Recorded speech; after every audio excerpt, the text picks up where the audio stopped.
આ મંગળ બજારનો વિસ્તાર જ્યાં સિટીનું હાર્ટ કહેવાય અને જે મધ્ય ગુજરાતનું સૌથી મોટું બજાર કહેવાય કે જ્યાં લગ્નની સિઝન ચાલી હોય, લોકો દૂર ગામડાથી આવતા હોય ખરીદી કરવા માટે. એવામાં કોર્પોરેશન અધિકારીઓને રાતોરાત સપનું આવ્યું કે આપણે મંગળ બજારમાં ભ્રષ્ટાચાર કરીએ. તો ભ્રષ્ટાચાર કરવો તો કઈ રીતે કરો? તેમની જે 5 કરોડની ગ્રાન્ટ પડી હતી રોડ ખાતામાં, એમાંથી એમને 1 કરોડ 69 લાખની ગ્રાન્ટ આ પેવર બ્લોક પાસે વાપરી. અને પેવર બ્લોકની તમે કન્ડિશન જાણો છો. પેવર બ્લોક એટલી સારી સ્થિતિમાં છે કે આવનાર 20 વર્ષ સુધી પેવર બ્લોકને કંઈ થાય નહીં. પેવર બ્લોક 80 mm છે ને ખૂબ જ સારા છે.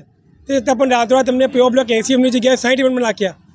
આ વિસ્તાર એવો છે કે જ્યાં હેવી વ્હીકલ નથી આવતા, મોટી ગાડીઓ નથી આવતી અને પેવર બ્લોકની કન્ડિશન સારી છતાં પણ રાતોરાત આ પેવર બ્લોક બદલી શું કામ થયું એ મુખ્ય સવાલ છે. અમારા ત્યાંના કમિશનર અરુણ મહેશ બાબુ જે 65 લાખના લાઈવ કોન્સર્ટ કરતા હોય, સંગીત પ્રેમી નૃત્ય પ્રેમી બતાવતા હોય અને ગરબાના તાલે ઝૂમતા હોય, એ 60-70 લાખનો ખર્ચો અહીંયા ડ્રેનેજ સિસ્ટમ પાછળ કર્યો હોત તો જનતાને શુદ્ધ ચોખ્ખું પીવાનું પાણી મળતું અને વરસાદના સમયમાં પાણી ભરાતા નિકાલ મળતો.